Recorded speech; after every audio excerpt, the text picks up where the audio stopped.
हरे कृष्णा. तर सर्वांचं हार्दिक स्वागत आहे आजच्या आपल्या या साप्ताहिक सत्संग कार्यक्रमामध्ये. तर आज आपण राधाष्टमी कथारूपामध्ये साजरी करणार आहे आणि नंतर आपण मोठा कार्यक्रम करू एखादा. तर त्यावेळी आपण अजूनही चांगल्या कथांची चर्चा करू. ठीक आहे, चांगल्या माहिती त्याच रिपीट करणार तो. तर कृष्ण जन्माष्टमी झाल्यानंतर पुढचा उत्सव असतो राधा अष्टमी, बरोबर ना? राधा राणी किती दिवसानंतर प्रकट होते? 1 वर्ष 15 दिवस. हो का? 1 वर्षानंतर प्रकट होते. 1 वर्ष 15 दिवस फरक आहे ना. हा, 1 वर्ष 15 दिवसाचा गॅप आहे. एवढा गॅप. 1 वर्ष 15 दिवसाचा गॅप आहे का? बरं, ठीक आहे. अक्षय भाऊ सांगतात. तर मागच्या आठवड्यामध्ये मला वाटते हा उत्सव झाला. बुधवारी राधाराणीचा आविर्भाव होता. तर शास्त्रामध्ये राधाराणीच्या प्राकट्याची खूप महिमा सांगितलेली आहे आणि राधाराणीचं जे महात्म्य आहे ते अतिशय सुंदर रीतीने वेगवेगळ्या शास्त्रांमध्ये वर्णन केलेलं आहे. आणि असं म्हटलेलं आहे की आपल्याला जर भक्तीमध्ये प्रगती करायची असेल तर राधाराणीच्या कृपेशिवाय आपण प्रगती नाही करू शकत. राधाराणीची मर्सी खूप आवश्यक आहे, तरच कृष्णाची कृपा आपल्याला मिळू शकते. राधाराणीची कृपा मिळवायची असेल तर कोणाची आवश्यक आहे? गुरूंची आवश्यक आहे, है की नाही? गुरूंची कृपा मिळवायची असेल तर गुरूंची कृपा मिळवायची असेल तर कोणाची कृपा आवश्यक आहे? कोणाची गरज आहे आपल्याला? हा, सगळ्या भक्त समुदायाची, आहे की नाही? तर दर शनिवारी आपला इथे कार्यक्रम होतो, होय की नाही? तर जो व्यक्ती प्रचार करण्यासाठी येतो तो पण संतुष्ट असला पाहिजे आपल्यावरती. येते का लक्षात मी काय म्हणतो ते? जो प्रचार करणारा व्यक्ती इथे येतो ना तो पण आपल्यावरती संतुष्ट असला पाहिजे, तरच आपलं कनेक्शन आध्यात्मिक गुरुशी लागतं. आता जर प्रचारकाला संतुष्ट करायचं असेल काय काय करावं लागेल सांगा? हा, मग काय काय करावं लागेल सांगा? प्रचारकाला संतुष्ट करायचे तुम्हाला काय काय करावं लागेल? त्याला गुलाबजाम बनवून आणले पाहिजेत, वडापाव दिला पाहिजे खायला, पराठा दिला पाहिजे खायला, वेगवेगळ्या चटण्या, लोणची. मग खुश होणार का प्रचारक? मग काय काय करावं लागेल सांगा? प्रचारकाला खुश करायचं असेल काय करावं लागेल? हा, भार नाही टाकायचा, हातभार लावायचा. हात लावला पाहिजे. हा, काय काय करावं लागेल सांगा बघू. हा,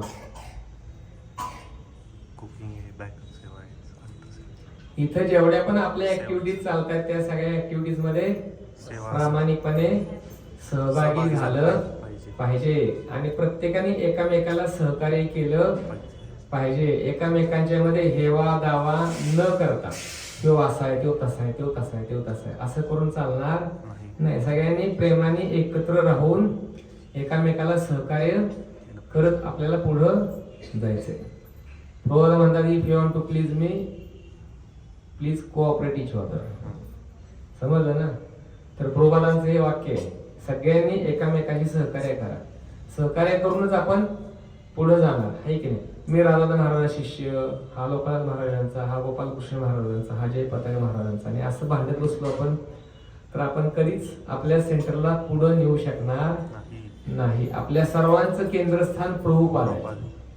आलं लक्षात? आपले जरी आध्यात्मिक गुरु वेगवेगळे असले तरी पण आपल्या आध्यात्मिक गुरूंची इच्छा काय? आपल्या आध्यात्मिक गुरूंची इच्छा आहे आपल्याला प्रभुपादांना संतुष्ट करायचं आहे. हे आपण ध्यानात ठेवून काय केलं पाहिजे? या सेवेमध्ये लागलं पाहिजे. मग गुरु प्रसन्न होणार. समजलं? डायरेक्ट गुरुकडे पण आपण जात नाही. तुम्हाला कोणाला दीक्षा घ्यायची, तुम्ही डायरेक्ट गेला का लोकांना महाराज मला दीक्षा पाहिजे, महाराज काय म्हणणार? जा वाई सेंटर मधून लेटर घेऊन ये. शिक्षा करू. आहे की नाही? तर प्रचारक म्हणजे काय गुरु वगैरे काय असं नाहीये, पण एक तो मार्गदर्शक आहे आणि तो ऑब्झर्वेशन ठेवतो आपल्यावरती की बाबा हा भक्त कसा आहे, काय आहे, सांगितलेलं सगळं करतो का व्यवस्थित, नम्र आहे का. सगळ्यात महत्वाची नम्रता असली पाहिजे. नम्रता असली पाहिजे, सहनशीलता असली पाहिजे, सत्यता असली पाहिजे आणि जीवन निर्मळ पाहिजे. यासोबत नियमितपणे 16 माळा जप केल्या पाहिजेत, 4 नियमांचं पालन केलं पाहिजे आणि नियमितपणे शनिवारच्या सत्संग कार्यक्रमामध्ये आलं पाहिजे आणि मिळेल ती सेवा इथं केली पाहिजे. दीक्षा म्हणजे याचा अर्थ काय? दीक्षा म्हणजे सुरुवात. लोकांना असं वाटतं की दीक्षा घेतली म्हणजे संपलं, आता कार्यक्रमाला जायची गरज नाही, सेवा करायची गरज नाही, सांगाल ती ऐकायची पण काय आवश्यकता नाही. दीक्षा म्हणजे खूप महत्वाचा मुद्दा आहे. दीक्षा म्हणजे सुरुवात होती आपली भक्तीची. जसं की आता भोजने माताची दीक्षा झाली ना माताजी, काय नाव झालं तुमचं? हा, लक्ष्मीप्रिया नाव झालं. तर दीक्षा मिळाल्यानंतर आता सुरुवात झाली भक्तीची. आतापर्यंत त्या कार्यक्रमाला नियमितपणे येत होत्या, पण कनेक्शन होतं का? परंपरेशी कनेक्शन नव्हतं. ज्यावेळी कनेक्शन होतं त्यावेळेला सुरुवात झाली. आलं लक्षात? त्यावेळेला कृपेचा वर्षाव व्हायला सुरुवात होते आणि हळूहळू आध्यात्मिक जीवनाची प्रगती होत जाते. तर या प्रकारे गुरुची कृपा आवश्यक आहे आणि गुरुची कृपा ही दीक्षेमार्फतच मिळते. आलं लक्षात? आणि दीक्षा ही आवश्यक गोष्ट आहे भक्तीमध्ये प्रगती करण्यासाठी. ज्यावेळी दीक्षा होते ना त्यावेळेला आपलं कनेक्शन गुरूंशी होतं आणि मग आध्यात्मिक जीवनामध्ये प्रगती आपली हळूहळू व्हायला सुरुवात होते. कनेक्शन जर झालं नाही तर मग थोडं अवघड असतं प्रगती करणं. आलं लक्षात? तर दीक्षा ही होणं आवश्यक आहे. उपदेशामृत ग्रंथामध्ये, भक्तिरसानुसिंधूमध्ये रूप गोस्वामींनी आपल्या सर्व आचार्यांनी सांगितलं की दीक्षा हा महत्वाचा घटक आहे, दीक्षा घेतली पाहिजे. पण ही दीक्षा मिळवायची असेल तर काय काय करावं लागणार आहे? 4 नियमांचं काटेकोरपणे पालन करणं गरजेचं आहे. मांसाहार, जुगार, व्यभिचार, नशा बंद करायचं. नंतर नियमितपणे 16 माळांचा जप करायचा आहे विदाउट फेल. किती वर्ष करायचे? आजीवन. हा, शेवटच्या हा, शेवटपर्यंत करायचं. आलं लक्षात? तर या गोष्टी करणं गरजेचं आहे आणि सत्संग कार्यक्रमात नियमितपणे येणं, या ठिकाणी सेवेत सहभागी होणं. आणि आपला सत्संग कार्यक्रम हा एवढ्यावर आता राहणार नाही, हळूहळू याची व्याप्ती वाढत जाणार आहे. येते लक्षात ना? हळूहळू व्याप्ती वाढत जाणार आहे. जागा मिळणार, मंदिर बनणार. आपले राधाकृष्ण आलेले आहेत माहिती आहे सर्वांना. राधाकृष्ण आपले आले, हनुमान प्राणूच्या घरी विराजमान झाले आणि पुढचा आपण कार्यक्रम राधाष्टमीचा बघू. कुठला कार्यक्रम आपल्याला घेता येईल त्यावेळेला त्याचं आपण ओपनिंग करू, सुंदर सर्वांना दर्शन देऊ इकडं, आहे की नाही? तर म्हणून राधारायांची कृपा मिळवायची असेल तर गुरूंच्या कृपेची आवश्यकता आहे. आणि गुरु कोणाचं प्रतिनिधित्व करतात? गुरु हे बालरामजींचं प्रतिनिधी आहे. मागच्या वेळी आपण बालरामजींच्या विषयी चर्चा केली, होय की नाही? तर बलरामजी हे आदि गुरु आहेत. सर्व गुरूंचे प्रतिनिधी बलरामजी. आलं लक्षात ना? बलरामजींच्या कृपेची आवश्यकता आहे. बलरामजी प्रसन्न झाले की मग राधाराणी प्रसन्न होणार, कृष्ण प्रसन्न होणार, अष्टसखी प्रसन्न होणार. तर या प्रकारे आपल्याला ही कृपा प्राप्त करायची. तर राधाराणी ही कशी प्रकट झालेली आहे? गोलोक वृंदावनामध्ये राधाराणी ही भगवान श्रीकृष्णांच्या डाव्या भुजेपासून प्रकट झालेली आहे. वामांगी रखुमाई दिसे दिव्य शोभा म्हणतात ना, आहे ना? तसं वाम भागामधून राधाराणी प्रकट झालेली आहे. आणि उजव्या बाहूमधून कोण प्रकट झालेलं आहे? बलरामजी उजव्या बाहूमधून प्रकट झाले. आता भगवंतांनी का प्रकट केलेलं आहे यांना? कारण त्यांना त्या दिव्य लीला गोलोक वृंदावनामध्ये करायच्या आहेत म्हणून ते प्रकट झाले. आलं लक्षात? तर या प्रकारे यांचं हे प्राकट्य आहे. तर राधाराणी भगवान श्रीकृष्णांना गोलोक वृंदावनामध्ये म्हणते. कृष्ण म्हणतात की आता आपल्याला द्वापर युगामध्ये प्रकट व्हायचंय आणि खाली जाऊन सुंदर लीला करायचे आणि सर्व बद्ध जीवाचा उद्धार करायचा. तेव्हा राधाराणी श्रीकृष्णाला काय म्हणते की मी भू भूलोकामध्ये जाणार नाही. नाही. जोपर्यंत त्या ठिकाणी गोवर्धन, वृंदावन, यमुना. यमुना प्रकट होत नाही तोपर्यंत मी त्या ठिकाणी जाणार नाही. तर श्रीकृष्ण राधाराणीला म्हणतात की वृंदावन ऑलरेडी त्या ठिकाणी प्रकट झालेले आहे. गिरिराज महाराज पण प्रकट झालेले आहेत. यमुना माता पण प्रकट झालेली आहे. सर्व तीर्थ प्रकट झालेले आहेत. आणि तुझी वेळ आलेली आहे प्रकट होण्याची. मग राधाराणी काय होते? प्रकट. कशी प्रकट होते बघा. पुराणांमध्ये 2 प्रसंग सांगितलेले आहेत. आता राधाराणीचं प्राकट्य हे फक्त एकदाच होतं असं नाही. तर वृषभानु महाराज आणि कीर्तिदा यांची ही कन्या म्हणजे राधाराणी. वृषभानु महाराजांना एक पुत्र होता आणि एक पुत्री होती. एक पुत्र होता, त्याचं नाव काय होतं? श्रीदामा सखा. श्रीकृष्णांचा अतिशय निकटचा मित्र श्रीदामा सखा. श्रीदामा, मधुमंगल, रक्त, चित्र, पत्र हे श्रीकृष्णाचे मित्र आहेत वृंदावनामध्ये. श्रीदामा अतिशय प्रिय मित्र भगवान श्रीकृष्णांचा. तर राधाराणी ही कशी प्रकट होते बघा. तर वृषभानु महाराजांची ही एक कन्या आहे. तर वृषभानु महाराजांनी भगवंताकडे इच्छा केली होती की मला पुत्रप्राप्ती व्हावी. बऱ्याच वर्षानंतर वृषभानु महाराजांना ही कन्या प्राप्त झाली. तर वृषभानु महाराज हे रोज सकाळी पहाटेचे उठून यमुनेवरती आंघोळ करायला जायचे. आणि एके दिवशी गेलेले असताना यमुनेवरती स्नान करत होते. पहिली डुबकी मारली, दुसरी मारली, तिसरी डुबकी मारल्यानंतर काय झालं? त्यांच्या शरीराला एका मोठ्या कमळाने स्पर्श केला. आता हे कमळ केवढं होतं? 1000 पाकळ्यांचं कमळ होतं. किती? 1000 पाकळ्यांचं कमळ. आणि कशाचं होतं ते? सोन्याचं कमळ होतं. सोन्याचं कमळ होतं. अशा पंखुड्या होत्या, आतमध्ये पाकळ्या आणि आतमधल्या एका छोट्या भागामध्ये त्यांनी आत डुंकून पाहिलं. त्यावेळी त्यांना काय दिसलं की एक छोटी बालिका सोनेरी रंगाची झोपलेली दिसली त्यांना त्या ठिकाणी. आणि तिला पाहिल्याबरोबर वृषभानु महाराजांच्या शरीरामध्ये 8-7वी विकार प्रकट होऊ लागले. 8-7वे विकार माहिती आहेत ना सर्वांना? रोमांच प्रकट होणं, डोळ्यातून अश्रुधारा वाहणं, मूर्छा येणं, भावावरून नृत्य करणं. तर असे अश्रू, कंप, स्वेत, घाम येणं, जीभ लडखडणं, या सगळ्या गोष्टी आहेत 8-7वे विकाराच्या. तर राधाराणी दर्शन केल्याबरोबर वृषभानु महाराजांच्या शरीरामध्ये ही सगळी लक्षणं प्रकट होऊ लागली. आणि वृषभानु महाराजांनी पाहिलं की ही दिव्य कन्या आहे. तिच्या शरीरामधून प्रकाश बाहेर पडतोय. हाताने स्पर्श केल्याबरोबर अजून ते विकार वाढू लागले. आणि वृषभानु महाराजांच्या लक्षात आलं की ही कन्या ही साधारण कन्या नाहीये, निश्चितच ही अद्भुत आणि विशेष कन्या आहे. ते तिला घेतलं आणि घरी आले. घरी आल्यानंतर एका सोन्याच्या पाळण्यामध्ये त्या कन्येला ठेवलं.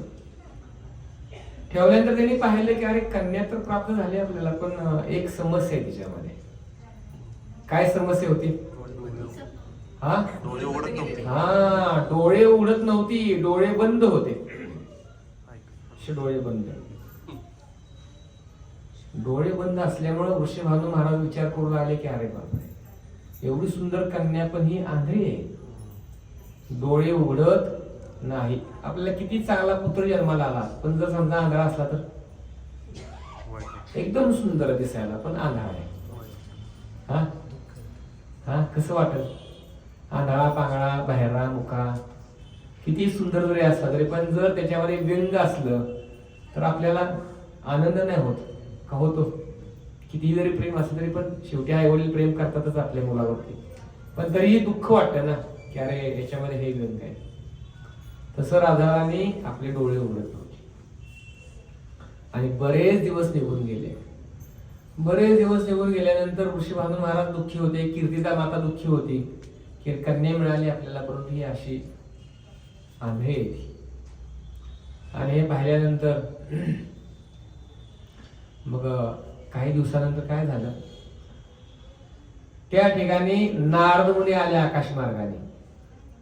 आणि नारद मुनी येऊन ऋषीभानू महाराजांना विचारतात, म्हणतात की तुमच्याकडे काय एखादी कन्या जन्माला आली का, किंवा तुम्हाला प्राप्त झाली का अशी कन्या. तर ऋषीभानू महाराज थोडस हिचकिचाट करू लागले, म्हटले की होय झाली कन्या प्राप्त, पण म्हटले की असं असं आहे. नारद मुनी म्हटले ती कन्या मला बघायची आहे. ऋषीभानू महाराजांनी यांचा हात पकडला नारद मुनींचा आणि घेऊन गेले आतमध्ये. ज्या ठिकाणी त्या बालिकेला ठेवलं होतं ना पाळण्यामध्ये, तिथे घेऊन गेले. आणि नारद मुनींनी त्या बालिकेला पाहिलं. पाहिल्याबरोबर नारद मुनी भावावरून नृत्य करू लागले, नाचायला लागले. ते राधाराणीचं भजन गाऊ लागले, मस्त सुंदर सुंदर सुंदर असे. आणि कीर्तन करत करत, भजन कीर्तन करत करत करत बेशुद्ध पडली नारद मुनी. नारद मुनी बेशुद्ध पडल्यानंतर ऋषीभानू महाराजांना काळजी वाटू लागली. म्हटले की हे काय झालं. नारद मुनी आले इकडे बालिकेला बघायला, बेशुद्ध पडले. पण हे भाव भरून नाचत होते, कीर्तन करत होते, म्हणजे काहीतरी अद्भुत गोष्ट आहे, काहीतरी विशेष ह्या बालिकेमध्ये असलं पाहिजे. नारद मुनी शुद्धीवर आले. थोड्या वेळाने शुद्धीवर आल्यानंतर ऋषीभानू महाराजांनी विचारलं, म्हटले की नारद मुनी काय तुम्ही विशेष पाहिलं त्या बालिकेमध्ये. तर नारद मुनी म्हटले की ही बालिका जी आहे, ही बालिका साधारण नाही, अतिशय विशेष आणि अद्भुत अशी बालिका आहे. साक्षात श्रीकृष्णांची अर्धांगिनी आहे. आणि असं ऐकल्यानंतर ऋषीभानू महाराजांना आश्चर्य वाटू लागलं. मग ऋषीभानू महाराज म्हटले की ठीक आहे श्रीकृष्णाची अर्धांगिनी, पण डोळे का उघडत नाही, ती अंध म्हणून का जन्माला आलेले.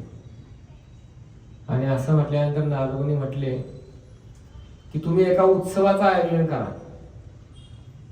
आणि या उत्सवामध्ये कोणाला आमंत्रित करा, नंद बाबा, यशोदा मातेला आमंत्रित करा. त्यांना आमंत्रित केलं की ही कन्या बघा, डोळं उघडेल. आता कसं डोळं उघडणार, कारण नारद मुनींना माहित होतं की उत्सवाचं आयोजन केल्यानंतर या उत्सवामध्ये कोण येणार, भगवान श्रीकृष्ण येणार.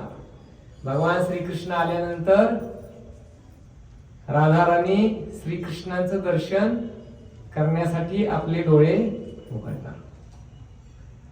आणि मग सगळं त्या ठिकाणी गावामध्ये मोठं उत्सवाचं आयोजन करण्यात आलं. राधाराणीचं जन्मगाव माहिती आहे सर्वांना, रावळ. किती लोकांनी पाहिलं रावळ. आपण जाणार आहे तिकडे यात्रेमध्ये. यात्रेमध्ये आपण ते ठिकाण पाहणार आहोत. तर या ठिकाणी ऋषीभानू महाराजांनी मोठा उत्सवाचं आयोजन केलं. आणि आयोजन केल्यानंतर निमंत्रण पत्रिका पाठवल्या गेल्या सर्व आजूबाजूच्या गावामध्ये.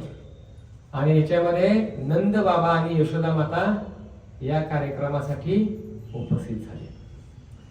उपस्थित झाल्यानंतर नंद बाबा आले, यशोदा माता आली आणि ऋषीभानू महाराजांनी त्यांचं भव्य स्वागत केलं त्या ठिकाणी आपल्या गावामध्ये.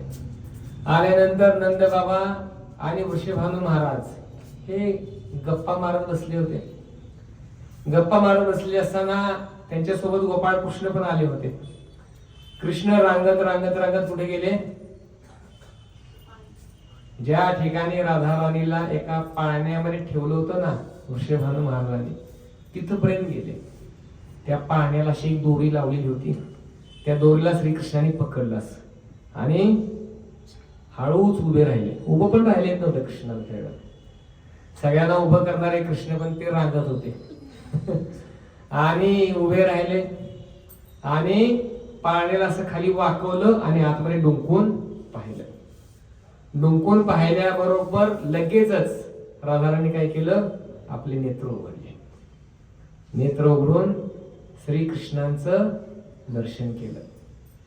राधाराणी काय शिकवते आपल्याला, काय शिकवलं राधाराणी बघायच्या मधनं. हा, जन्माला आल्यानंतर पहिलं दर्शन आपण आपल्या बालकाला कोणाचं करावायचंय? हा हा, भगवंताचं दर्शन करवायचं. आजकाल दर्शन कोणाचं करवतात लोक? पाहुण्यांचं मोबाईलचं दर्शन आहे की नाही? तर राधाराणी आपल्याला ही शिकवते. काय शिकवते? तर पहिलं दर्शन या जगामध्ये आल्यानंतर कोणाचं करायचंय? भगवंतांचं करायचं. तर हे राधाराणी शिकवलं याच्यामध्ये. तर एक प्रसंग सुंदर आहे.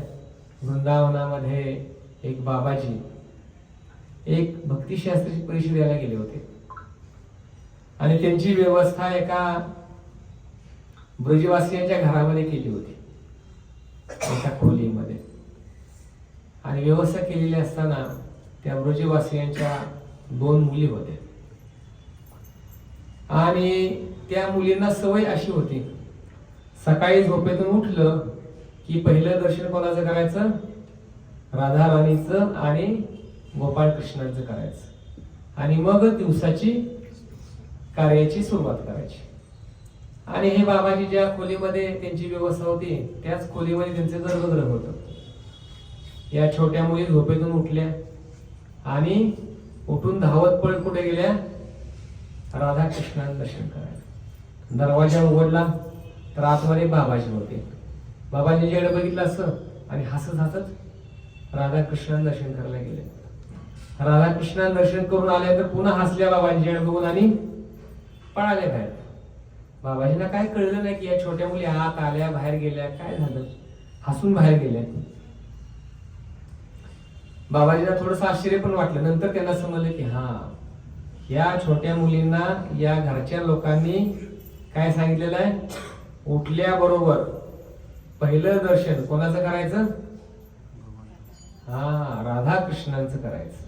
उठल्या उठल्या दर्शन राधाकृष्णांचं करायचं. हे त्या ब्रजवासियांनी आपल्या छोट्या मुलांना शिकवलेलं होतं. आणि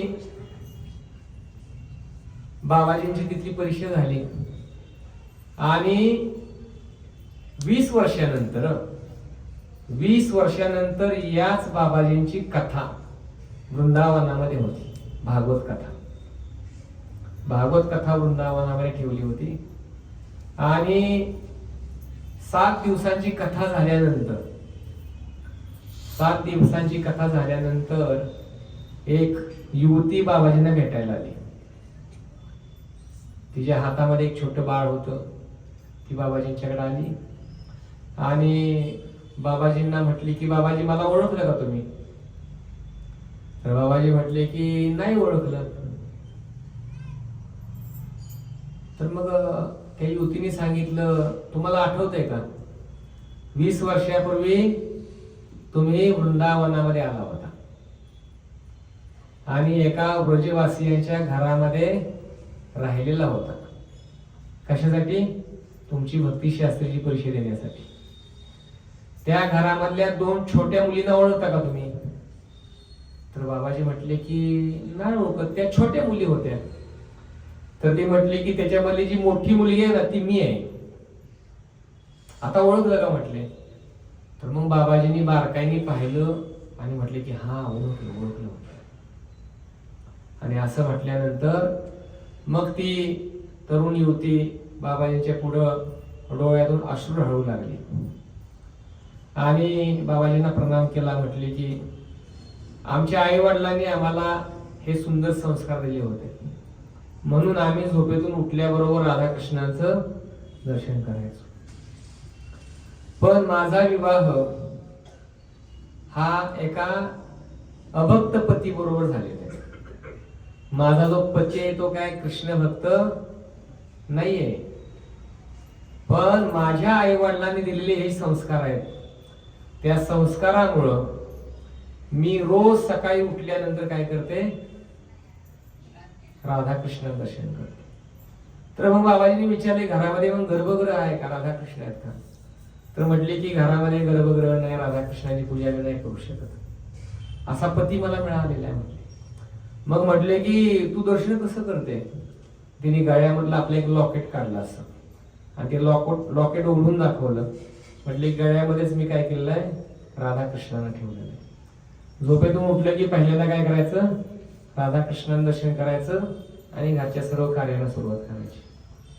हे ऐकल्यानंतर बाबाजींना पण आश्चर्य वाटलं आणि बाबाजींच्या पण डोळ्यांना मिळून अश्रुधारा वाहू लागले. तर हे मी का सांगतोय, तर ब्रजवासियांच्या मध्ये अशी जी हरिभक्ती आहे की नाही, ही हरिभक्ती नॅचरल आहे, नैसर्गिक आहे. त्यांना सांगावं लागत नाही, हरिनामाचा जप करा, राधाकृष्णाची पूजा करा, सांगायची आवश्यकता नाही. आपल्याला हे सर्व सांगावं लागतं. असं म्हटलं, वृंदावनामध्ये कावळा सुद्धा राधाराणीचं नाव घेत असतो, कृष्णाचं नाव घेत असतो, भगवानांची गीत गात असतो. पण इकडचं भौतिक जगात एक कोकिळा काय, जरी आपल्याला सुंदर आवाज वाटला ना तिचा, तरी पण ती काय म्हणत असते, आज मला खायला कुठं मिळेल, आज चित्रपटाला कुठला सिनेमा लागलेला आहे. समजते. तर वृंदावनामध्ये कावळा असेल, तो जरी ओरडला तरी तो कृष्णाचं नाव घेतो. पण इकडच्या भौतिक जगामध्ये मोर किती पण चांगला ओरडू देत, कोकिळा किती पण चांगली गाऊ देत, पण ती काय म्हणणार, मलाच कुठं खायला मिळेल. तर वृंदावनामध्ये नैसर्गिक भक्ती आहे प्रत्येक जीवाच्या हृदयामध्ये. तर ही ब्रजवासियांच्या मधली भावना आहे. सकाळी उठल्याबरोबर कोणाचं दर्शन करायचं हे आपण पण ठरवू शकतो आपल्या जीवनामध्ये. आता आजकाल आपल्याला मोबाईल बघण्याची इतकी सवय लागलेली आहे. मोबाईल मध्ये आता राधाकृष्णाचे चित्र मला वाटतं तुम्ही सर्वांनी ठेवलं असेल, ऑलमोस्ट सगळ्यांनीच ठेवलंय का? हा, नसेल ठेवलं तर आजपासून ठेवा. ठेवले? हा, मोबाईल मध्ये राधाकृष्णांचं चित्र ठेवा. उठल्याबरोबर आपल्याला मोबाईल, आपण लगेच उठल्याबरोबर मोबाईल लक्ष जाते का सगळ्यांचं? माझं तरी जातं बाबा. पण मोबाईल मध्ये अशी व्यवस्था करा त्याच्यामध्ये राधाकृष्ण असतील. तर राधाराणी आपल्याला काय शिकवते? राधाराणी ही शिकवते की या जगामधली जी गोष्ट आहे, म्हणजे की कुठलीही गोष्ट जर पाहायची असेल, सुरुवात कशी करायची? भगवान श्रीकृष्णांच्या सौंदर्यापासून करायचे. तर म्हणून राधाराणी ही श्रीकृष्णांची अर्धांगिनी आहे आणि राधाराणी ही शुद्ध भक्त आहे भगवान श्रीकृष्णाची. आलं लक्षात? शुद्ध भक्त आहे. तर म्हणून अशा राधाराणीच्या कृपेशिवाय आपण भगवान श्रीकृष्णाची कृपा मिळवू शकत नाही. म्हणून भगवान श्रीकृष्णाच्या कृपेसाठी आपल्याला राधाराणीच्या चरणाची कृपा प्राप्त करणं खूप गरजेचं आहे. एकदा एक मोर होता वृंदावनामध्ये, मोर. आणि हा मोर गेला नंदगावला. आपण नंदगावला पण जाणार आहे. नंदगावला गेला आणि नंदगावला गेल्यानंतर त्या ठिकाणी श्रीकृष्णाचा धावा करू लागला. हे कृष्ण, हे गोविंद, हे गोपाल, असा भगवन नाम गाऊ लागला. सूर्य उगवल्यापासून त्यांनी सुरुवात केली होती. सूर्य मावळला पण कृष्ण प्रकट झाले नाहीत. मोर थकून गेला. विचार करू लागला की कृष्ण काही सहजासहजी प्रकट होणार नाही. मग एका ब्रजवासीनी त्या मोराला सांगितलं, तू इकडे काय कृष्ण प्राप्ती करायला आलास का? तर मोर म्हटला, हो, मी कृष्ण दर्शन करायसाठी आलो. झाले का प्राप्त? नाही म्हटले. त्या ब्रजवासीने सांगितलं की जा म्हटले तू बरसाण्याला. नंदगाव असा आहे आणि बरसाना असा आहे, मध्ये माझ्या माहितीप्रमाणे 10 किलोमीटरचं अंतर असेल. आणि हा मोर आला कुठं? बरसाण्याला. बरसाण्याला आल्यानंतर राधाराणीच्या नावाचं उच्चार करू लागला.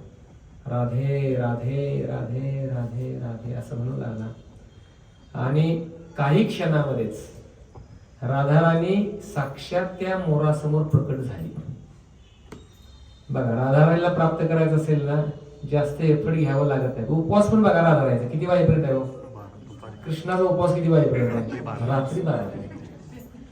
म्हणजे कृष्ण असं तुम्हाला सहजासहजी आधीच ती वाकडी आहे का नाही? त्रिभंग ललित. हा, त्रिभंग ललित व्यक्तिमत्व आहे. आणि हा, तर ते सहजासहजी प्राप्त होणं खूप अवघड आहे.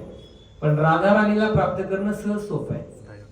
तर राधाराणीचं स्मरण मोराने केलं. राधाराणी मोरासमोर प्रकट झाली. प्रकट झाल्यानंतर राधाराणी विचारते की तुला काय हवंय?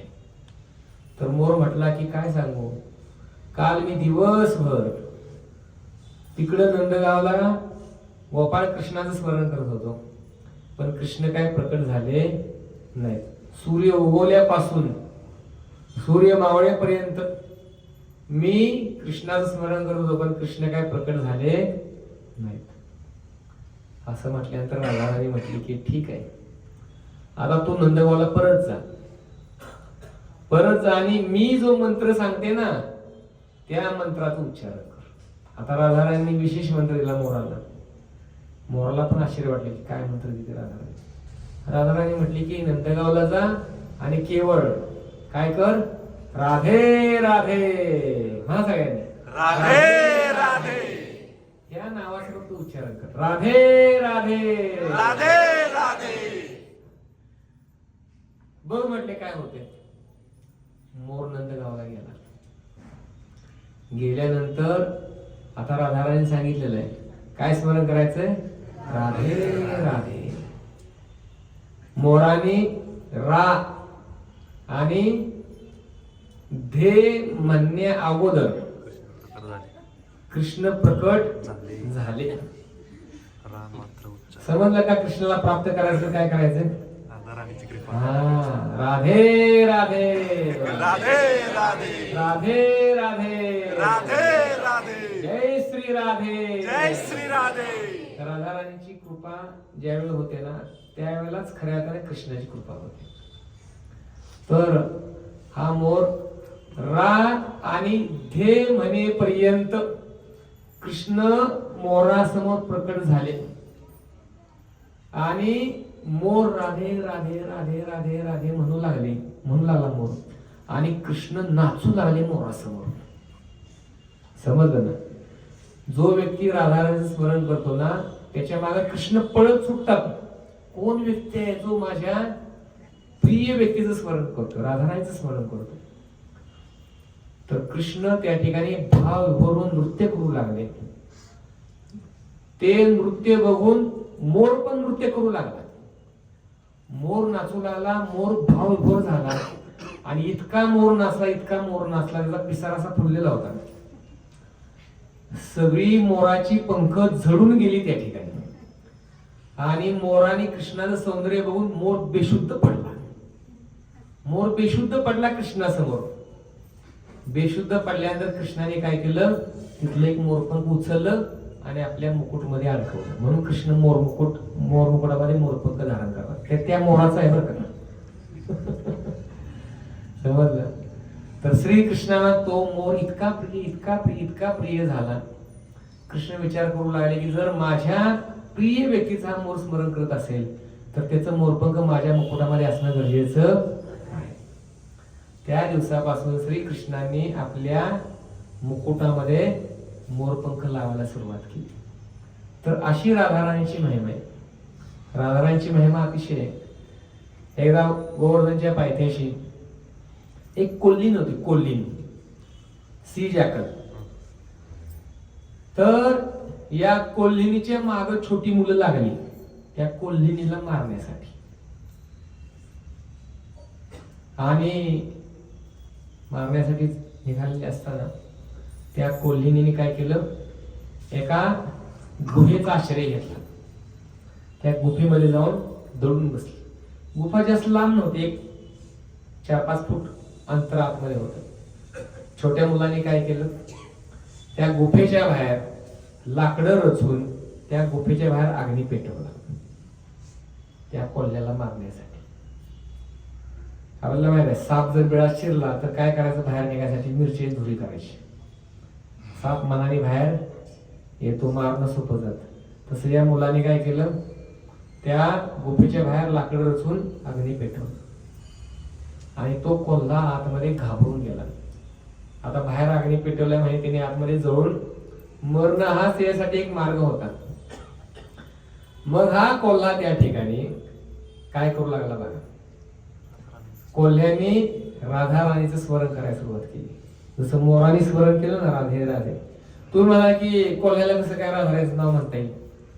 वृंदावनामध्ये सगळे जीव हे कसे आहेत, अद्भुत आणि दिव्य आहे. समजलं?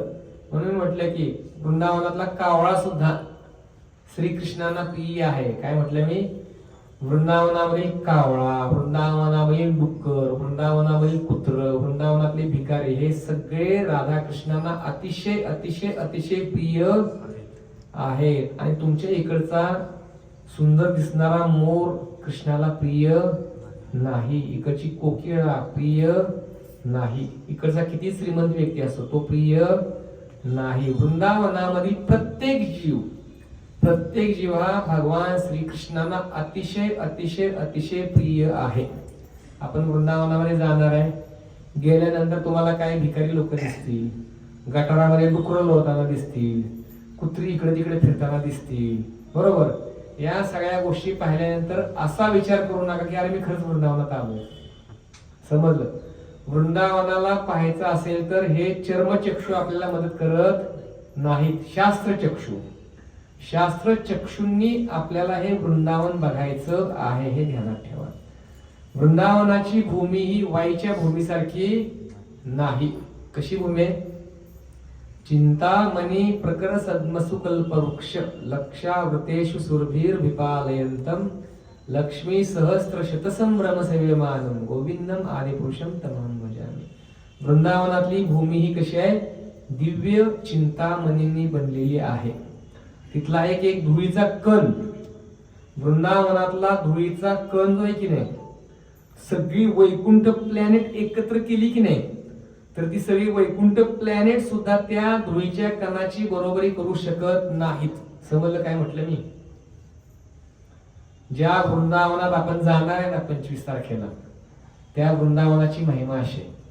आणि हे स्थान आपण पाहणार आहे बरं का. हे जे कोल्हिनीचं स्थान आहे की नाही ते पण आपण पाहणार आहे. जिथे ही लीला झाली ते स्थान आपण पाहणार आहे. याचं नाव आहे शिवखोर. उद्धव कुंडाचं दर्शन केलं की त्याच्या पुढे हे शिवखोर लागतं. थोडस एका काही अंतरावरती असं एक 500-800 मीटर अंतरावरती शिवखोर स्थान आहे. तिथं कुंड बनवलंय सुंदर, चांगलं स्थान बनवलंय. पूर्वी नव्हतं चांगलं बनवलं, पण आता चांगलं बनवलंय योगींच्या काळामध्ये. तर वृंदावनाला असं साधारण दृष्टीने पाहून वृंदावन समजत नाही.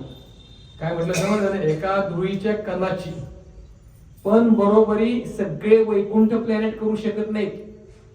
नुसते वैकुंठ नाहीत, समजते? वैकुंठानंतर पुढं अयोध्या धाम आहे, अयोध्यानंतर पुढं मथुरा आहे, द्वारका आहे. हे सगळे एकत्र केले ना तरी पण एका धुळीच्या कणाची बरोबरी होऊ शकत नाही. इतकी महिमा वृंदावनाची आहे. समजलं? राधाराणीची जी महिमा आहे की नाही ही एवढी आहे. त्याच्यामुळे याला साधारण समजून चालणार नाही. तर हा कोल्हा या ठिकाणी आता काय करू लागलेला आहे बघा. मोठ्याने तीव्रतेने राधाराणीचं स्मरण करू लागला. राधे राधे असं हृदयातनं तो स्मरण करू लागला. आणि स्मरण करू लागल्यानंतर बघा एखादा व्यक्ती जे होरपळू लागतो, शरीराला आग लागते, त्याला तो कसं स्मरण करेल? आहे की नाही? तीव्र आणि आकांताने स्मरण करू लागल्यानंतर राधाराणी गोवर्धनच्या कुंजामध्ये आपल्या सर्व सखींसोबत विहार करत असताना विशाखा सखीला म्हणते की जा म्हणे लवकर माझ्या नावाचं कोणते उच्चारण करते. आणि विशाखा सखी त्या ठिकाणी एका क्षणात पोहोचली आणि तिने ती बाहेर लागलेली आग सगळी विझवली. सगळी छोटी मुलं हाकलून लावली. त्या कोल्ह्याच्या शरीराला अग्नीने स्पर्श केलेला होता आणि तो होरपळून मरणार तेवढ्यात विशाखा सखीने काय केलं? त्याला आपला हात दिला, गुफेतून बाहेर ओढून घेतलं, त्याच्या शरीराचा सगळा अग्नी विझवला आणि उचलला आणि सरळ राधाराणीच्या चरणावर ठेवलं. राधाराणीच्या चरणावर मस्तक टेकवल्यानंतर राधाराणीने काय केला? आपला हस्त स्पर्श त्याच्या मस्तकाला केला आणि काय झालं? एका क्षणामध्ये हा जो सी जॅकल आहे ना कोल्ही, ही एका गोपीच्या शरीरामध्ये, दिव्य शरीरामध्ये त्या ठिकाणी प्रकट झाली. अशी ही महिमा आहे राधाराणीची. समजलं? तर राधाराणी ही खऱ्या अर्थानं कृपाळू आहे. अशी राधाराणीची प्राप्ती वृषभानु महाराजांना झाली.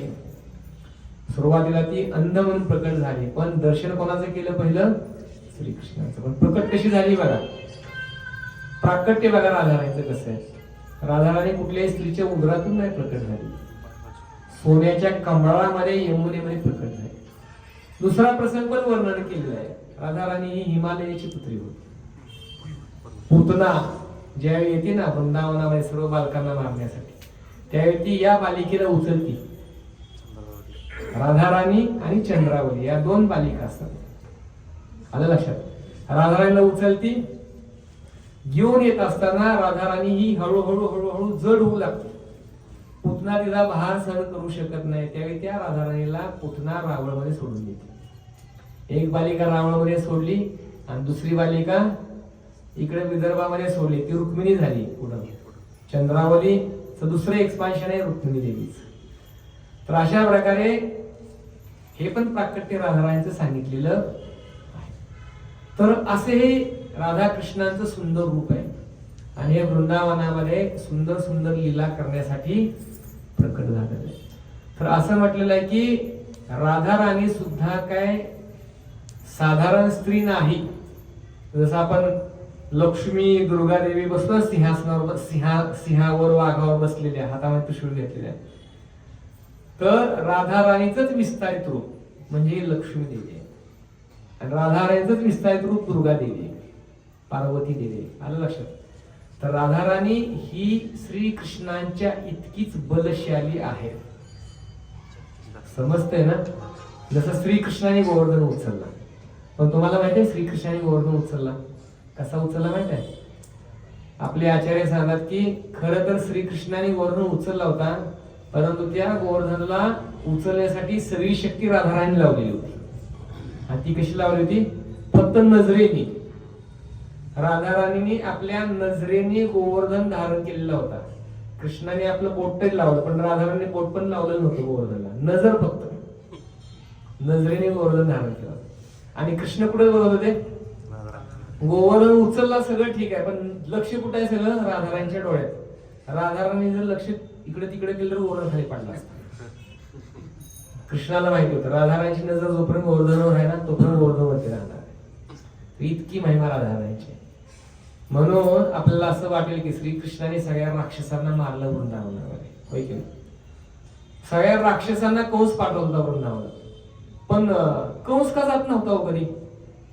कंसाला काय लांब होतं का जायचं? हा, आपली फ्लाईट काढली असेल लगेच गेला असता वृंदावन. तुम्हाला असं वाटलं की कंस गेला की नाही? कंस पण गेला होता, त्याने ट्राय केलं होतं. कंसाने ट्राय केलेला होता वृंदावनामध्ये जायचं आणि कृष्ण बलरामांना ठार करायचं. जाताना काय झालं माहितीये का? पण जाताना थोडासा मार्ग चुकला कंसाचा, चुकून गेला बरसाण्यामध्ये. आपण बरसाण्याला जाणार आहे. बरसाण्यामध्ये पाय ठेवल्याबरोबर चमत्कार झाला. काय चमत्कार झाला? कंसाला शरीर मिळालं स्त्रीचं. साडी घातलेली, यांनी सोडलेली माग अशी, मोठा टेळा कपाळाला आणि मोठे स्तन आणि अरे बापरे.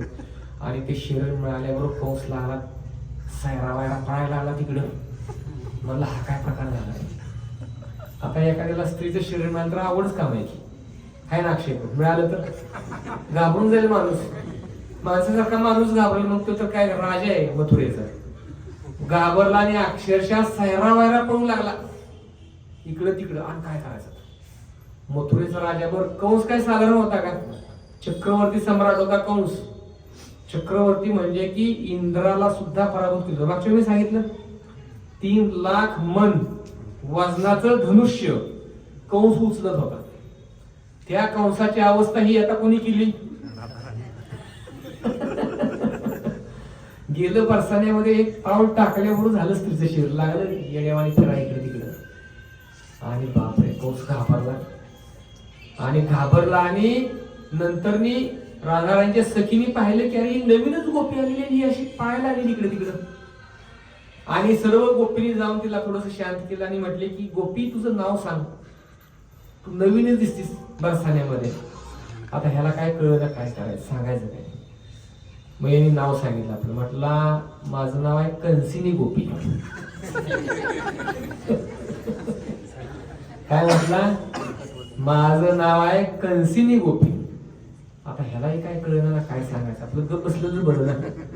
मी मथुरेचा राजा कंस सांगितलं तर अजून मोठा पचका. आणि मग गोपीनी बघितलं आणि गोपी गेल्या राधाराणीकडे. राधाराणी म्हटल्या की हे राधे, नवीनच गोपी आली एक आणि नाव सांगते कंसिनी. रवया म्हटली नवीन गोपी. आणि मग राधाराणी समोर घेऊन गेल्या सगळ्यांना ते.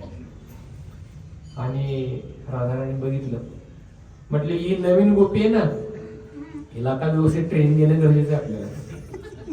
म्हटले की आजपासून हिला सेवा द्या. काय सेवा? गायचं शेण गोळा करायचं सगळं आणि त्याच्या शेणी थापायचं काम लावा म्हटले याला. कंसाला 6 महिने, किती 6 महिने राधाराणींनी शेणी थापायला लावलं होतं. बघा राधाराणीची पावर काय. किती बळ आहे कंसाकडे? बळ किती आहे? किती आहे? 10,000 हातींचं बळ आहे. कुलय पिढला कसा फेकला होता त्यांनी? सोंडाला पकडून असा गरगर गरगर गर आकाशामध्ये फेकला होता. असं गरगर फिरून जरा संदाच्या राजमहालासमोर फेकला होता. इतकं बळ असणारा हा कंस झाला इकडे छक्का. कंसिनी गोपी. आणि 6 महिने शिनी थापायला लावल्या आणि शेवटी कंस रडायला लागला. रडला आणि म्हटला की हातापाया पडतो तुमच्या. माझी प्रसिद्धी अख्ख्या ब्रह्मांडामध्ये आहे. ब्रह्माजी शिवजींच्या पर्यंत माझी प्रसिद्धी पोचली आहे. आणि जर का त्यांना कळलं की कंस गोपी झालेला आहे तर थुकतील म्हणे माझ्या तोंडावर सगळी. आणि गया वया करत तो राधाराणीकडे आला आणि साष्टांग दंडवत केला. इथून पुढं अजिबात वृंदावनामध्ये बरसाण्यामध्ये मी पाय ठेवणार नाही. मी ह्याचं वचन घेतोय, कृपा करून मला ह्याच्यातून मुक्त करा. राधाराणी म्हटली की ह्याला मान सरोवरामध्ये घेऊन जा, आंघोळ पांघोळ घाला चांगली आणि द्या सोडून म्हटलं. आणि त्याला आंघोळ घातली तिकडे मान सरोवरामध्ये. आणि जी धूम ठोकली कंसाने त्यांनी परत नावच काढलं नाही कधी वृंदावनात जायचं बरसाण्यात जायचं. म्हणून अशी खेळणी पाठवत कृष्णाला मारण्यासाठी. पण सगळ्या खेळण्यांना कृष्ण काय करत होते? मोडून तोडून टाकत होते. तर असा हा कंसाचा पचका राधाराणीने केला होता. म्हणून राधाराणीला तुम्ही साधारण समजू नका. मग बाकीचे राक्षस तर काय किरकोळ सगळे आहे नाही. पुतना, अघासूर, बकासूर, तृणावर्त हे तर कृष्णाने मारले. आणि कुठल्याही राक्षसाला मारायला शस्त्रास्त्र वापरलं का? कुठल्याही राक्षसाला मारण्यासाठी श्रीकृष्णाने शस्त्रास्त्र वापरलं नाही. कारण वृंदावनाचा नियम आहे, वृंदावनामध्ये कुठलं शस्त्रास्त्र वापरायचं नाही. हात म्हणजे शस्त्र. वृंदावनामध्ये सगळ्या असुरांना कोणी मारलं? मथुरेमधल्या कृष्णाने मारलं. वृंदावनातील कृष्ण कधीच राक्षसांना मारत नाही. राक्षसांना पण कृष्ण प्रेम देतात. आता पुतना मारायला आली श्रीकृष्णाला. पण माहिती आहे तुम्हाला पुतनाला पुढे काय दिलं? पुतनाला काय दिलं माहितीये श्रीकृष्णाने? गोलोक वृंदावनामध्ये गोलोक काय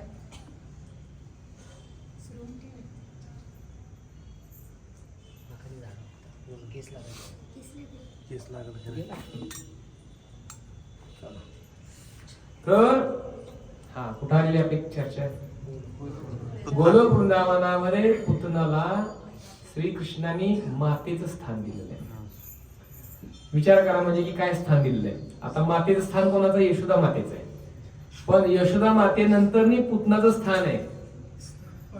हा, आणि असं म्हटलेलं आहे बघा, ज्यावेळी श्रीकृष्ण स्वधामगमन करतात ना, त्यांच्या पायाला भिल्लाचा बाण लागतो, अंगठ्याला फक्त स्पर्श होतो.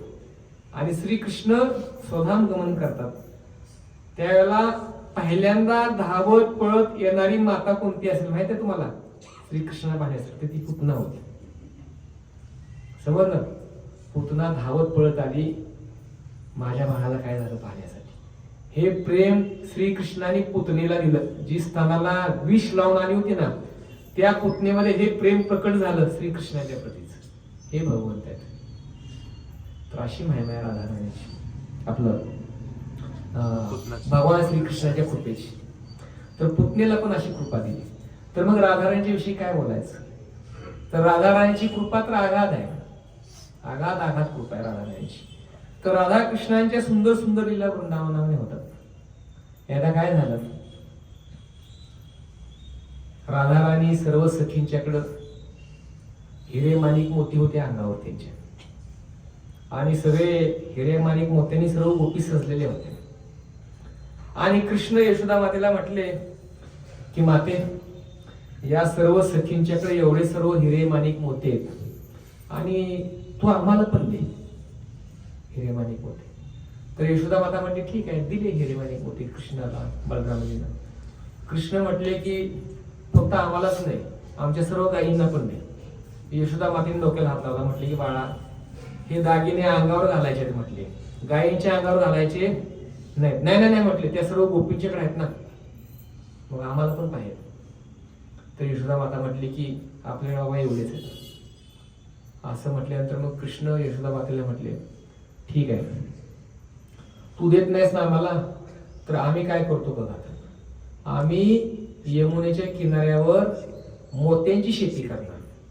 आता शेती कधी हिरे माणिक मोत्याची होती का हो? आहे ना. ज्वारी बाजरी पेरू शकतो, बटाटा गाजर लावू शकतो आपण जमिनीमध्ये, लावलं तर उगवून येते.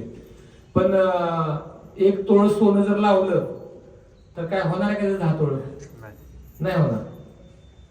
श्रीकृष्णाने यशोदा मातेला सांगितलं की माते, आम्ही मोती जमिनीमध्ये पेरतो. आई म्हटली की बाळाला लागले खूळ कशी असते. मग श्रीकृष्णांनी आपल्या सर्व सख्यांना एकत्र केलं आणि म्हटले की गोपींच्याकडे जेवढे हिरे माणिक मोती आहेत ना, तेवढे आपल्याकडे असले पाहिजे.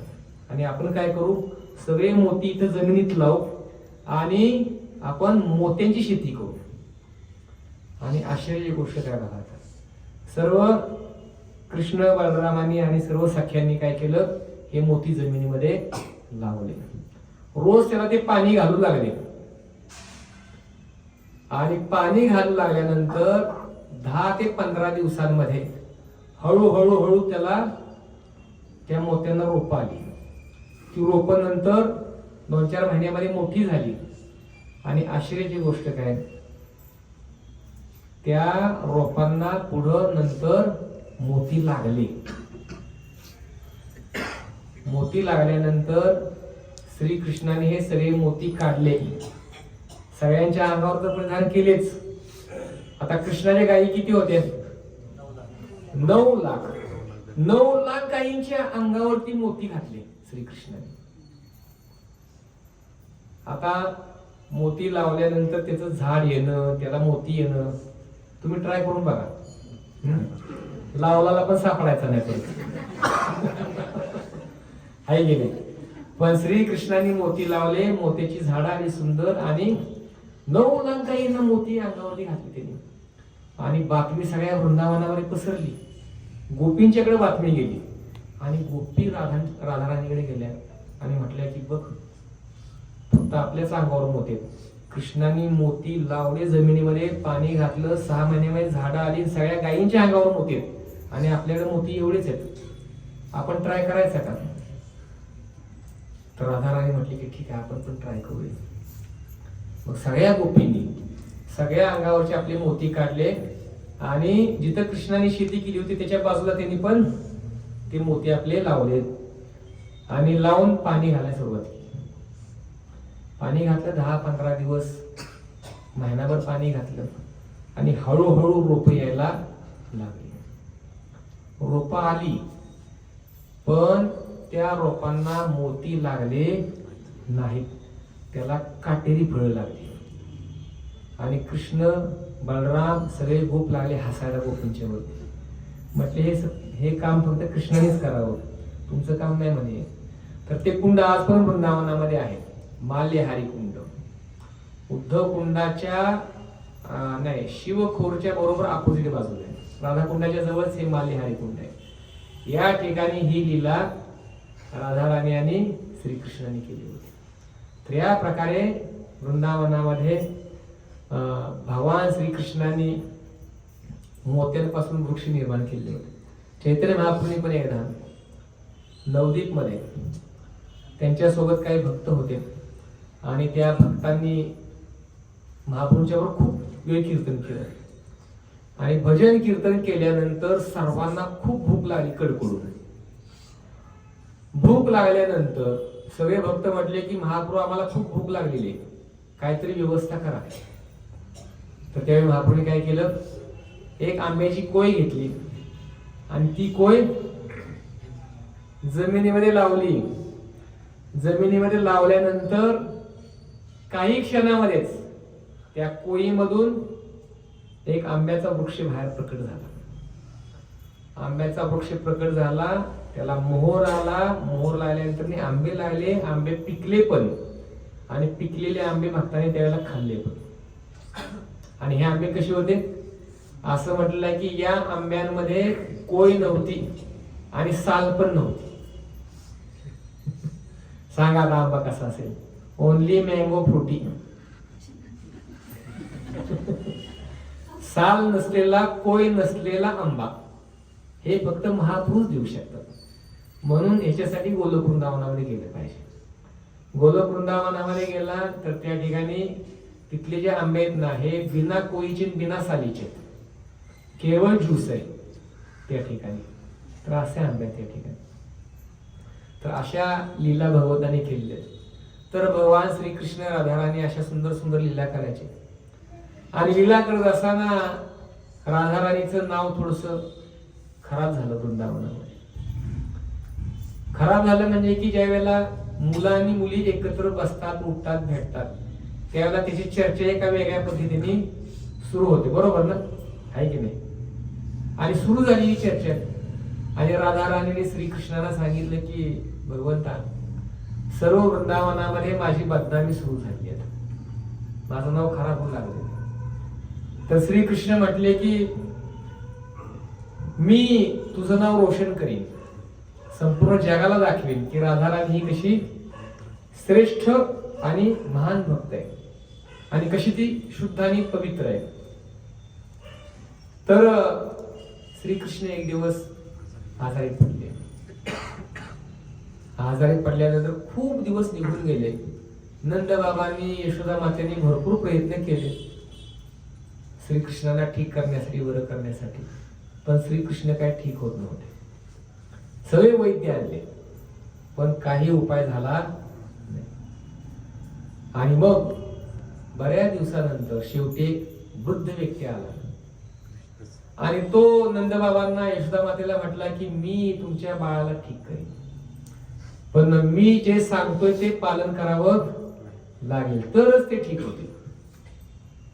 तर मग नंदबाबा, यशोदा माता त्या बाबाजीला म्हटले की काय करावं लागेल. म्हटले की मी एक औषध आणलेलं आहे, ते औषध यमुनेच्या पाण्यामध्ये असं घोटलं आणि ते जर प्यायला दिलं तर कृष्ण बरे होणार. पण म्हटले की त्यासाठी अट्ट आहे. अट्ट काय? तर म्हटले की मी एक मडकं घेऊन आलो,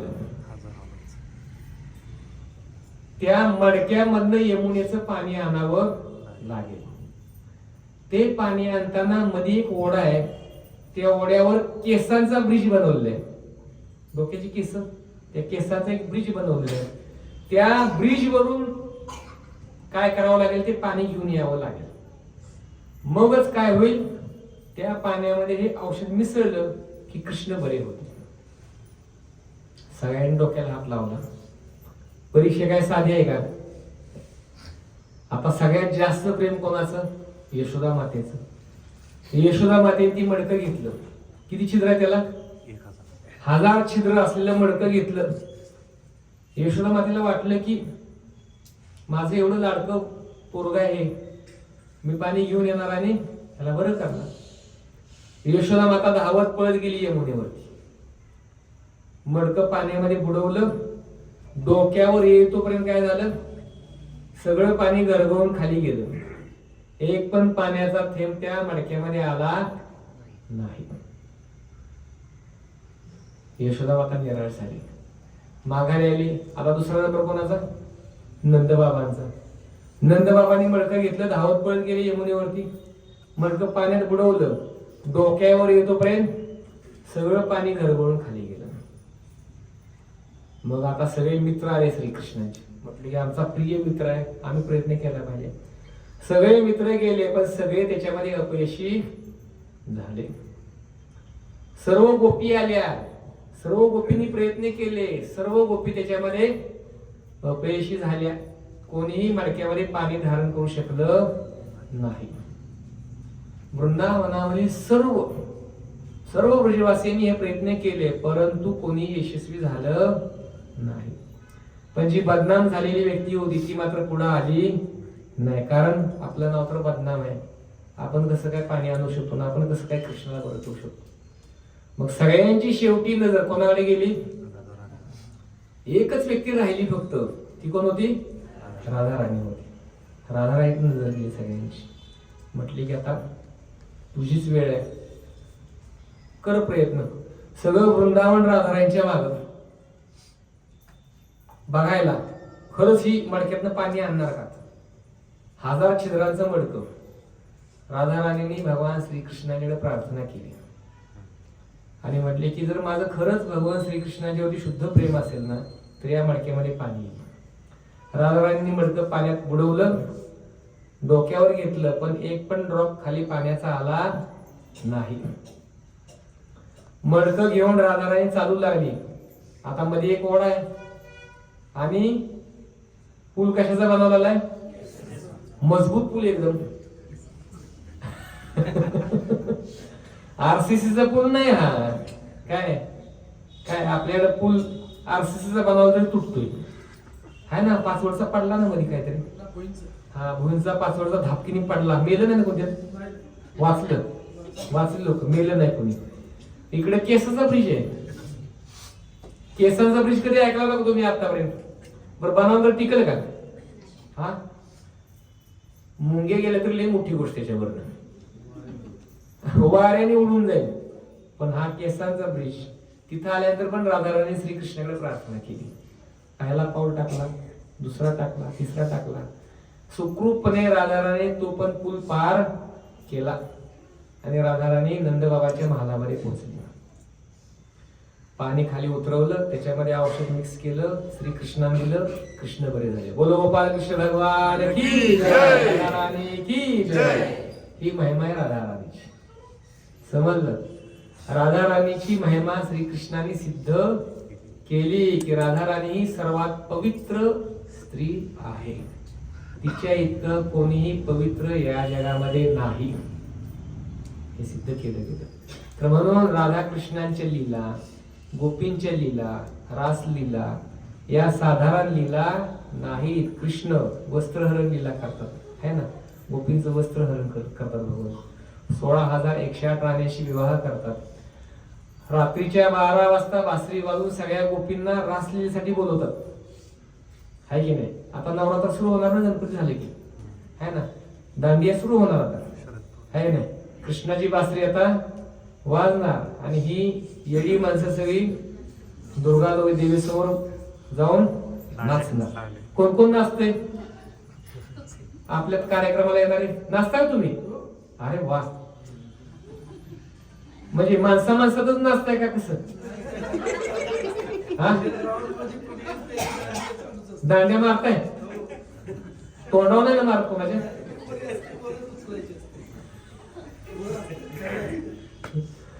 तर हे जे गर्भा नृत्य सुरू झाले ना, हे इतकं भयंकर आणि भयंकर म्हणजे की अतिशय, ह्याला सांगण्यासाठी शब्द नाहीत आपल्याकडे. या सगळ्याचा उद्देश काय माहिती आहे तुम्हाला? दुर्गा देवी समोर हे सगळं भरवायचा उद्देश आहे व्यभिचार आणि दुसरं काही नाही. समजते? बरोबर नवरात्र उत्सवामध्ये स्त्रियांचे, मुलींचे गर्भपात होतात. तर हे एक फॅड असं सुरू झालंय ना. आपल्या माणसाला खरंच बोलायला, आता मला इतका राग येतो हे बोलायला. बेअकली म्हणतात ना, बेअकली. मला सांग आता, गणपतीला झिंगझिंग झिंगाडे गाणं आवडतं का? हा निर्लज्ज नालायकपणाचा कळ झालेला लोकांचा. हा दारू पिऊन, गुलाल अंगावर टाकून त्या गणपतीच्या स्टेजच्या खालीच पत्ते खेळायचे, दारूच्या बाटल्या फोडायच्या. म्हणजे की अरे तुम्ही चक्क नरकात जाणार ते करून सगळं. हा इतकं भयंकर कृत्य चालू आहे. दुर्गादेवीला आवडतं काय गरबा खेळलेलं पुढं? हा निर्लज्जपणे काहीतरी. भगवद्गीता वाचायची सोडली बाजूला, पण टिपरे खायचं फक्त कळते. भगवद्गीतेतली काय अक्कल, त्यातलं काय पहिला श्लोक सांगता येत नाही, काही अक्कल नाही त्यातली. पण ह्या गोष्टी मात्र आपण करत असतो. हा, तर हे सगळं भयंकर आहे आणि आपल्याला हे कळत नाहीये. इतकी इतकी मूर्ख बनलेत माणसं आपली, इतकी निर्लज्ज नालायक बनलेत. अरे तो गणपती चालला, त्याच्या पुढे हे असं धडाम धडाम धडाम धडाम आणि कुठली सिनेमातली गाणी आणि काय नाचते ती. अरे बाप, तुम्ही मेला ना तर गणपती स्वतः दांडकं काढणार आहे आणि दांडक्याने असं मारतील ना, असं म्हणजे की सूल उठून काढणार. स्वतः गणपती सूल उठून काढतील, इतका मारण येणार आहे नाटकात आपल्याला. हा, तर आणि बघणारे बी निर्लज्जपणे बघत असतील. काय चाललंय, किती भयंकर भयंकर. म्हणजे की आपल्याच लोकांनी आपल्या संस्कृतीची पूर्णपणे वाट लावलेली आहे बघा सगळी. समजतंय? राधाकृष्णांची रासलीला ही काही साधारण रासलीला नाही. आपल्या धर्मामध्ये इतक्या बारीक सारीक गोष्टी इतक्या व्यवस्थितपणे मांडलेल्या आहेत, त्याचा आपण बारकाईने अभ्यासच करत नाही. व्यासदेव सांगतात की जर या रासलीला तुम्ही प्रामाणिक व्यक्तीकडून श्रवण केल्या तर काम जीवनावर विजय मिळवू शकतो व्यक्ती. काम, क्रोध, लोभ, मोह, मद, मत्सर या विकारांवर विजय मिळवण्याची शक्ती ह्या रासलीलेमध्ये. पण मूर्खपणे आपलं कृष्णाने 16,000 केली, ते रासलीला केली. पण त्याच्यामध्ये आतमध्ये खोलवर जाऊन थोडा विचार पण करणं गरजेचं आहे. आपण जसं या जगामध्ये स्त्री पुरुषांमध्ये आसक्त होतो तसं कृष्ण आसक्त होत नाहीत. श्रीकृष्णाचं शरीर हे आपल्या शरीरासारखं नाही, पंचमहाभूताने बनलेलं शरीर नाही श्रीकृष्णाचं. आपलं शरीर जसं कृष्णाचं नाही, गोपींचं शरीर तसं नाही. समजतंय? सच्चिदानंद शरीर आहे आणि या शरीरामध्ये ज्या गोष्टी केलेल्या आहेत या दिव्य गोष्टी आहेत. हे समजायला पण थोडीशी अक्कल विकसित होणं गरजेचं आहे, नाहीतर हे समजणार पण नाही. समजण्यासाठी पण डोक्याला भाग लागतो थोडासा. हा, म्हणून शिवजी सुद्धा बघा, शिवजी पण रासलीलेमध्ये भाग घेण्यासाठी इच्छुक आहेत, बरोबर ना? शिवजी पण गोपीश्वर महादेव बनले वृंदावनावर. आपण त्यांचं पण दर्शन करणार आहे. गोपीश्वर महादेव रासलीलेमध्ये त्यांना पण प्रवेश करायची इच्छा झाली. पण प्रवेश करताना गोपी म्हटल्यावर शिवजी महादेव तुम्ही आला रासलीलेमध्ये, पण हे गळ्यामधलं काढायचं विसरला की तुमचं मंगळसूत्र फिस फिस फिस करतोय सगळ्यांच्या अंगावर. शिवजी म्हटले ह्याला मी नाही दूर करू शकत. मग म्हटले रासलीत नाही प्रवेश करू शकत तुम्ही, थांबा म्हटले बाजूला. ते बाजूला थांबले, रासलीला बघतायत. ते नुसते शिवजी नाहीत, नारद मुनींची इच्छा झाली रासलीमध्ये प्रवेश करण्याची. नैष्ठिक ब्रह्मचर्य नारद मुनींनी नारद कुंडामध्ये स्नान केलं, गोपी बनले आणि रासलीमध्ये त्यांनी परत प्रवेश केला. तर त्याच्यामुळे या गोष्टींना असं साधारण समजता कामा नये. आपल्याला वाटलं की ब्रह्माजी सुद्धा ज्यावेळेला सर्व गोपालकांचं अपहरण करतात आणि अपहरण केल्यानंतर भगवान श्रीकृष्णाची माफी मागतात, त्यावेळेला ब्रह्माजी म्हणतात की मला पण तुम्ही वृंदावनामध्ये स्थान द्या, वृंदावनामध्ये स्थान द्या, जेणेकरून या सर्व वृषवासियांची चरणधूळ माझ्या मस्तकावर पडेल. हे ब्रह्माजी कुठे विराजमान झाले? बरसाण्यामध्ये. बरसाना हे स्थान ब्रह्माजींचं स्थान आहे आणि एक मोठा पर्वत आहे. त्या पर्वताच्या रूपामध्ये ब्रह्मदेव त्या ठिकाणी प्रकट झाले. 4 मस्तक आहेत ब्रह्मदेवांची त्या ठिकाणी, भानगड, दानगड, मानगड, विलासगड. हे 4 पर्वत म्हणजे कोण आहे? ब्रह्मदेव आहे. तर ब्रह्मदेव पण लालायित होतात वृंदावनामध्ये धूळ प्राप्त करण्यासाठी. तर म्हणून लक्ष्मी देवी तपस्या करते रासलीमध्ये प्रवेश मिळवा म्हणून. बेलवनामध्ये, भांडीर वनात आपण जाणार आहे. लक्ष्मी देवी अजून तपस्या करते, पण लक्ष्मी देवीला अजूनही त्या ठिकाणी प्रवेश मिळालेला नाही. अट्ट काय माहितीये? दासानुदास भावनेमध्ये सेवा केली तरच रासलीमध्ये प्रवेश मिळेल. पण लक्ष्मी म्हणते की मी तर महालक्ष्मी आहे, नारायणांची अर्धांगिनी, मी दासानुदास कसं काय म्हणू शकते? कृष्ण म्हणतात की नाही म्हणायचं तर मग बस तपस्या करत म्हटले. अजून तपस्या करत बसली बिचारी, पण अजूनही प्रवेश मात्र मिळालेला नाही. बेलवन स्थान आहे बघा, लक्ष्मीदेवी अजून तपस्या करते. तर अशा ठिकाणी प्रवेश करण्याची संधी आपल्याला पण प्राप्त होऊ शकते, पण कधी? राधाराणीच्या कृपेने, दासानुदास भावनेमध्ये राहिल्या नंतरच हे शक्य आहे, नाहीतर हे शक्य नाही. तर म्हणून राधाराणीची कृपा खूप महत्वाची. तर म्हणून राधाराणी जर आपल्याला प्रसन्न करायचं असेल तर प्रसन्न करायचं असेल तर कसं प्रसन्न करावं लागेल? आध्यात्मिक गुरुंना प्रसन्न करावं लागेल. आध्यात्मिक गुरुंना प्रसन्न करायचं असेल तर आपल्या समूहामध्ये व्यवस्थित राहावं लागेल. समजलं? आपल्या समुदायामध्ये व्यवस्थित आपल्याला भक्तिमय जीवनाचं पालन करावं लागेल. तर म्हणून आपण इथं सत्संग कार्यक्रम निमित्ताने येतोय. तर या ठिकाणी ज्या काही गोष्टी चालत आहेत त्याच्यामध्ये आपण काय केलं पाहिजे? व्यवस्थितरित्या स्वतःला संलग्न केलं पाहिजे सेवेमध्ये. मगच आपण गुरुंना प्रसन्न करू. मग गुरु प्रसन्न झाले, बलरामजी प्रसन्न होतील, राधाराणी प्रसन्न होईल आणि मग श्रीकृष्णाची कृपा आपल्याला प्राप्त होईल. तर म्हणून श्रीकृष्ण राधाराणी यांच्या ज्या लीला आहेत या लीलांना असं चिपली न घेता, साधारणपणे त्याला न समजता दिव्य समजलं पाहिजे. मग ते समजणं शक्य. नाहीतर मग असा मग दांडिया सुरू होणार दुर्गादेवी समोरचा, गणपती पुढचं मग धागड धिंगा सगळा असा सुरू होणार आणि त्याचा परिणाम मग तसंच भयंकर होणार जीवनावरती असं. तर राधाराणीचा विवाह हा भगवान श्रीकृष्णांच्या बरोबर ब्रह्मदेवाने लावून दिलेले. पिली पोकर सरोवर अजून सुद्धा ते सरोवर त्या ठिकाणी पिवळ आहे. ते पण आपण पाहू. ध्यान करा तिथे गेल्यानंतर बरसाण्याला पिली पोकर सरोवर आहे. राधाराणीचा दुसरा विवाह हा अभिमन्यू बरोबर झालेला आहे. आता अभिमन्यू कोण आहे? अभिमन्यू सुद्धा श्रीकृष्णांचे एक विस्तारित रूप आहे. एक विस्तारित रूप आहे, सावलीचं विस्तारित रूप आहे. त्याच्यामुळं राधाराणीनं हा विवाह केलेला आहे. परंतु विरह भावाचं आस्वादन करण्याच्या उद्देशाने हा विवाह राधाराणींनी अभिमन्यू बरोबर केलेला आहे. पण राधाराणी खऱ्या अर्थानं श्रीकृष्णांचीच काय आहे? अर्धांगिनी आहे. पण विरह भावाचं आस्वादन करण्यासाठी ही लीला केलेली आहे. आणि हे समजण्यासाठी आपल्याला थोडस त्या विशिष्ट प्लॅटफॉर्मवरती पोहोचलं पण पाहिजे, तर मग या गोष्टी कळणार आहेत. आला शब्द. हरे कृष्ण.